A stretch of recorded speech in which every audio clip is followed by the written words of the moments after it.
একটু দেখে নাও ভালো করে, খুব ভালো করে দেখো, ফিউচারে কাজে লাগবে, মডেলটিকে চিনে রাখো।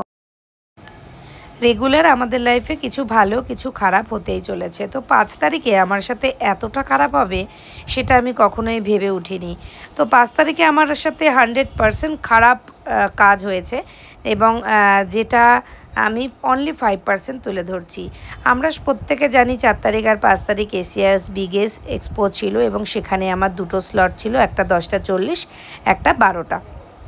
10:40-এ আমার রাজা দুষ্মন্ত এবং শকুন্তলা সাজানো ছিল, কারণ প্রত্যেকবার এক্সপোতে আমি একটু থিমের ওপরে কাজ করতে ভালোবাসি, আর এক্সপোতেই এই থিমগুলো আমি নিয়ে তোমাদের সামনে তুলে ধরি।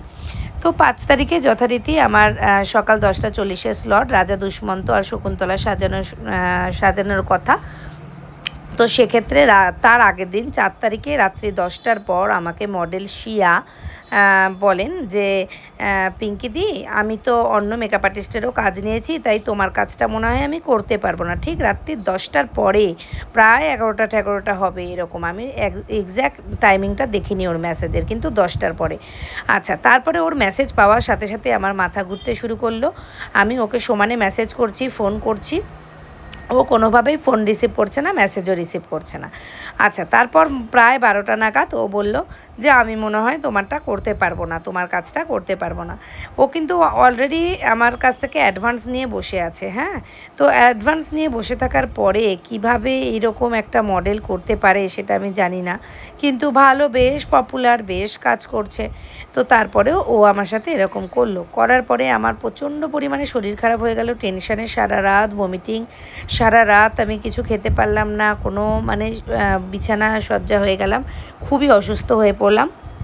সেক্ষেত্রে আমার যে দুষ্মন্ত যে ছিল, সে একজন ড্রেস জুয়েলার আর কি, দিয়ে ড্রেস জুয়েলারি এগুলো সে রেন্টে দিত, সে ড্রেস ডিজাইনার ছিল বলতে পারো। তো ড্রেস ডিজাইনার দুজনকে দুষ্মন্ত করব বলেছিলাম, সে কি করলো, একজন মডেল ঠিক করলো। সেই মডেল যখনই সে ঠিক করলো, আমি একটু নিশ্চিন্তেও রইলাম। এবার সকালবেলা আমি মানে বসে, যেটা গোপাল আর কৃষ্ণ মানে কৃষ্ণ যেটা সাজানো ছিল আমার 12টায়, তাকে রেডি করছি সকালবেলা, ফার্স্ট সকালে, যে তাকে রেডি করে আমি নিয়ে যাব, নিয়ে 10:40-এর স্লটে আমি রাজা দুষ্মন্ত আর শকুন্তলা একসাথে সাজাতে উঠব। যখন আমি গোপাল রেডি করছি, তখন আমার কাছে ফোন আসলো যে মডেল নাকি ফোন রিসিভ করছে না, মানে যে ড্রেস ডিজাইনার যে মডেলকে নিয়েছিল সেই মডেলও ফোন রিসিভ করছে না। আমি দুজন মডেলের ফটোই পরপর তোমাদেরকে দিচ্ছি, দিলে তোমরা দেখতে পাবে, কারণ আমার সাথে যেটা হয়েছে সেটা তোমাদের সাথে যাতে না হয় সেই জন্য সতর্ক বার্তা এটা একটা। তো যাই হোক, রাজা দুষ্মন্ত শকুন্তলা, আমি আর 10:40-এর যেহেতু স্লট ছিল, অত তাড়াতাড়ি আমি আর মডেল পেলাম না, আমি সাজাতেও পারলাম না। 10:40-এর স্লটে কিন্তু আমি মেন স্টেজে কোনো কাজ করতে পারলাম না, পুরো টোটালি ক্যান্সেল হলো।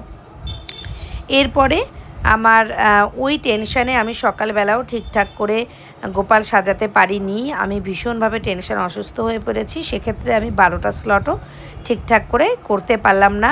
আমার স্লট পেতে পেতে দুপুর 2, 2:30, 3টে মতো হয়ে গিয়েছিল। সেই সময় তোমরা দেখতে পাচ্ছ আমি যে সাজিয়েছি, যেটা সাজিয়েছি আমি গোপালকে সাজিয়েছি আর মা যশোদা সাজিয়েছি। তো মা যশোদা কেমন হয়েছে তোমরা অবশ্যই জানিও যে কেমন হয়েছে, এবং তোমরা অনেক অনেক অনেক ভালোবাসা দিয়েছো, তার জন্য তোমাদেরকে অনেক ধন্যবাদ। অনেক ভালো, 100%-এর মধ্যে অনলি 5% খারাপটা আমি তোমাদের সামনে তুলে ধরলাম। হ্যাঁ, আমি কোনো সেলিব্রিটি মডেল নিইনি, কারণ সেলিব্রিটি নিলে জানি ভিড়টা অনেক বেশি হবে, আর সেলিব্রিটি সুন্দরকে আরও সুন্দর করে তোমরা সাজাতে পারি আমরা, সেটা তোমরা খুব ভালো করে জানো। তো সেই কারণে আমি সেলিব্রিটি নিইনি, এবং কোনোবারই আমি সেলিব্রিটি নিই না। আমি এই ধরনের থিমের ওপর কাজ করতে ভালোবাসি। সেক্ষেত্রে আমি দেখলাম, যেটা লক্ষ্য করে, যে স্টুডেন্টরা কিন্তু ভিড় করে বেশ খুব আনন্দের সঙ্গে দেখছিল, এবং প্রত্যেকে অনেক অনেক ভালোবাসা দিয়েছে। হয়তো হতে পারে যে পাশের স্টেজে সেলিব্রিটি এসেছে বলে আমার অ্যাঙ্কার স্টেজ থেকে নেবে পাশের স্টেজে চলে গেল, মানে আমার স্টেজে কোনো অ্যাঙ্কার নেই, আর আমার পাশের স্টেজে দুজন অ্যাঙ্কার। তো এই একটাই কারণ যে ওর পাশের স্টেজে সেলিব্রিটি এসছে, আমার স্টেজে সেলিব্রিটি আসেনি। বাট মেকআপ আর্টিস্টের কাজকে প্রাধান্য দাও, সে কতটা কাজ করতে পারলো, কতটা সুন্দর তোমাদের সামনে প্রেজেন্টেশন তুলে ধরলো, সেলিব্রিটিকে নয়।